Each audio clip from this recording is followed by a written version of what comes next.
আসসালামু আলাইকুম। স্বাগত জানাচ্ছি আমার কথা শুনবার জন্য।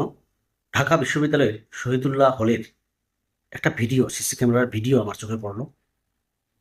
ভিডিওটা মনোযোগ সহকারে দেখছিলাম।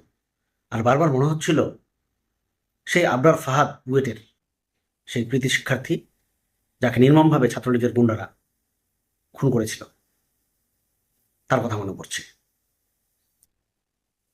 আমার কাছে কেন জানি মনে হচ্ছিল ঠিক আবরার ফাহাদের মতো ঘটনার পুনরাবৃত্তি কি শহীদুল্লাহ হলে হচ্ছিল বা হওয়ার কথা ছিল।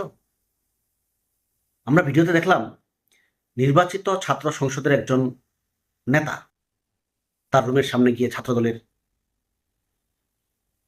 প্রায় 7-8 জন যেভাবে পায়চারি করছেন, যাচ্ছেন আসছেন, অন্য স্টুডেন্টদেরকে জিজ্ঞাসা করছেন। সিসি ক্যামেরার দৃশ্যটা আপনারা হয়তো দেখছেন, আমি দেখাচ্ছি একপাশে, কিন্তু এটা আমার কাছে ভয়াবহ মনে হয়েছে এবং এটা দুঃস্বপ্ন একটা ব্যাপার। মাঝরাতে রাত 1:30টার দিকে ছাত্রদলের নেতারা এভাবে টহল দিবেন একটা রুমের সামনে। এটা একটা ভয়াবহ ব্যাপার। কিন্তু আমরা আবরার ফাহাদের সেই ঘটনাটাই একটু রিয়েলাইজ করি, দেখি সেই ভিডিওগুলো কেমন ছিল। দেখলে আপনারা বুঝতে পারবেন যে ঠিক সেম টু সেম। আমরা তো চাই না ক্যাম্পাস অশান্ত হোক। আমার মনে হচ্ছে, কেন জানি মনে হচ্ছে, অনেকেই দাবি করছেন, বিশেষ করে ডাকসুর কয়েকজনকে দেখলাম ফেসবুকে লিখেছেন যে আরেকটি আবরার ফাহাদের মতো ঘটনা ঘটানোর জন্যই ছাত্রদল ওত পেতে বসে আছে। তারা চাচ্ছে এরকম একটি ঘটনা ঘটাতে।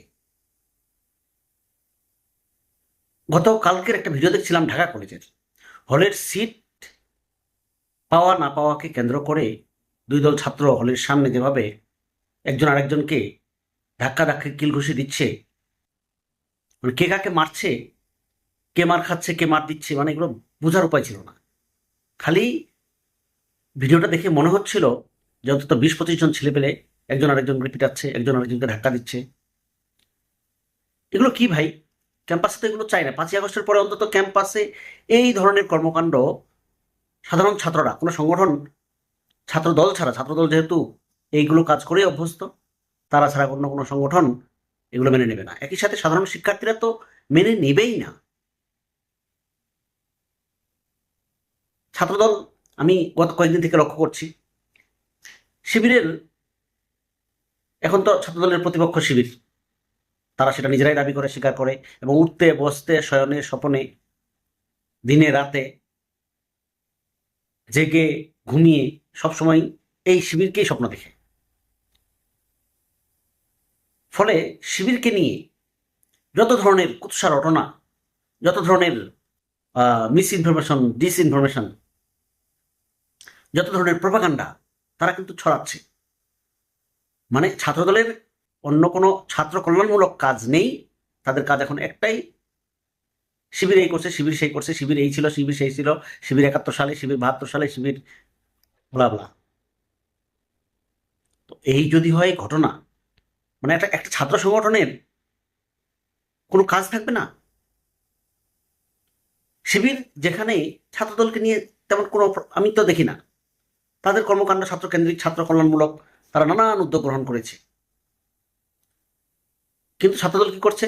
হামিমের মতো, সেই তানভীর বাড়ি হামিম, তার মতো একজন ছাত্রনেতা, সেও শিবিরের বিরুদ্ধে প্রপাগান্ডা, একটা আহ, তার সাক্ষাৎকার দেখলাম, নিজেই শেয়ার দিয়েছে।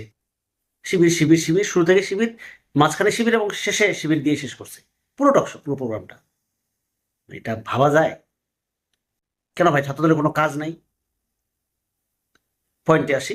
সেটা হচ্ছে যে আপনার ফাহাদের ঘটনা একবারই ঘটেছে, এটা রিপিট হবে না আর। আপনারা যদি মনে করেন যে এরকম ঘটনা ঘটাবেন আর ক্যাম্পাসে আপনারা সেই অরাজকতা তৈরি করবেন, এটা দিবা স্বপ্ন। সাধারণ শিক্ষার্থীরা, সাধারণ ছাত্ররা এখন খুবই সচেতন।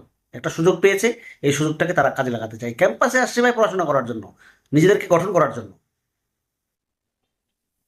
এই চুল ফালানোর রাজনীতি তারা পছন্দ করে না।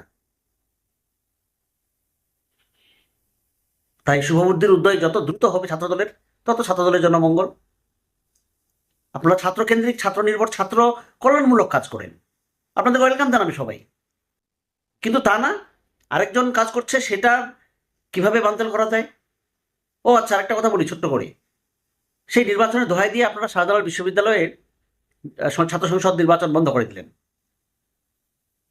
তো নির্বাচন হয়ে গেছে, প্রায় 3.5 মাস চলে যাচ্ছে, কই নির্বাচন দিচ্ছেন না কেন?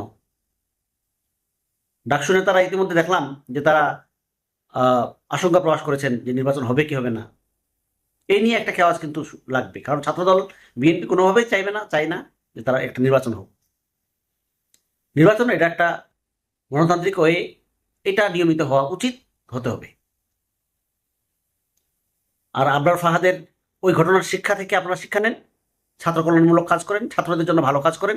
ছাত্ররা আপনাদেরকে বুকে টেনে নিবে, কোলে টেনে নিবে, কোলে তুলে নিবে এবং বুকে টেনে নিবে। ক্লিয়ার? আশা করি বিষয়টা বোঝাতে পেরেছি। দর্শকের বিষয়ে আপনার কোনো মন্তব্য থাকলে কমেন্টসে জানান, ভিডিওটি শেয়ার করুন। ধন্যবাদ।